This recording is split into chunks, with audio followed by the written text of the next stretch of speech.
दूसरों पर दोष रोपण करता है, पर कभी भी दूसरा दोषी नहीं होता। हमारी समझ दोषी होती है, क्योंकि हम समझने का कभी प्रयास नहीं करते। जो इंसान समझेगा तो समझाने का प्रयास भी कर सकता है, पर इंसान न समझे तो उसको समझाएगा कौन। आधे रिश्ते तो नासमझी में छोटी छोटी बातों पर मुंह मोड़कर बैठे हैं, पर कभी भी उन्होंने समझने का प्रयास नहीं किया और अपने आप को कमज़ोर किया है, और दिन ब दिन परिवार को कमज़ोर करने में लगा हुआ है। ताकत बनानी है तो एक दूसरे को उठाना है, एक दूसरे को समझना है और एक दूसरे को बलवान बनाना है, तो सभ्य इंसान का काम है, असभ्य का नहीं। आज अब असभ्यता इतनी ताकतवर हो गई है, जो कुछ समय का सुख पाने के लिए एक दूसरे को दुख देते हैं, और आपस में परिवार में ही पारिवारिक युद्ध लगी हुई है। पारिवारिक युद्ध के अंत के लिए इंसान भटकता है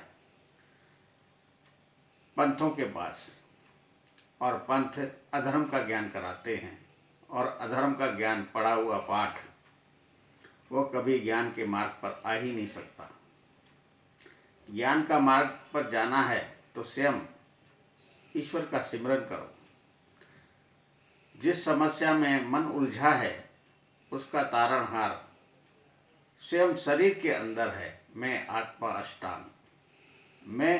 अष्टांग का जो सिमरन करेगा तो मैं आत्मा अष्टांग उसको हल बताएगी। जब तक परिवार के प्रति प्रेम नहीं है, प्यार नहीं है, क्षमा नहीं है, सब्र नहीं है, तब तक इंसान उलझता रहेगा।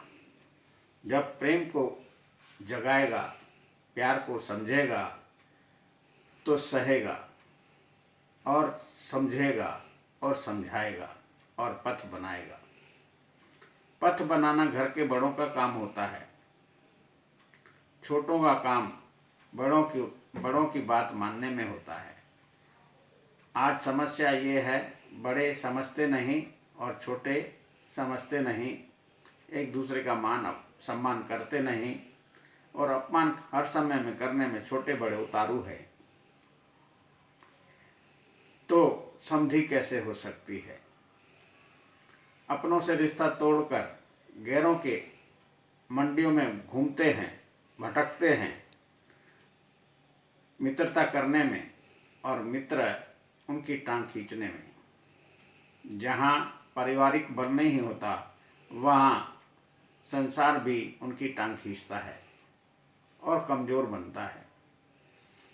घर की बातें कभी भी बाहर तीसरे आदमी को नहीं बतानी चाहिए, पर इंसान जो है अपने दोस्तों को घर की बातें बताता है, और तीसरे आदमी घी और तेल का काम करते हैं, और कभी भी तीसरे आदमी बनाने का प्रयास नहीं करते।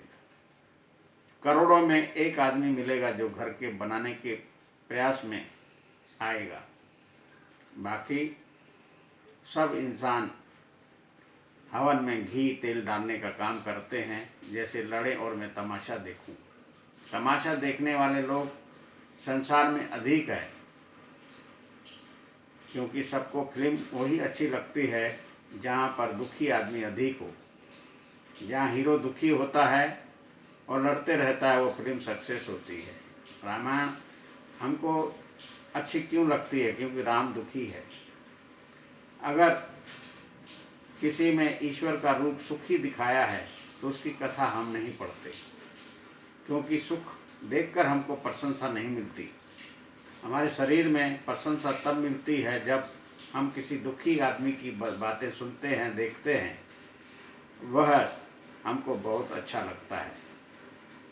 यह इंसान की मनोवृत्ति पर ही ऋषियों ने लिखा है।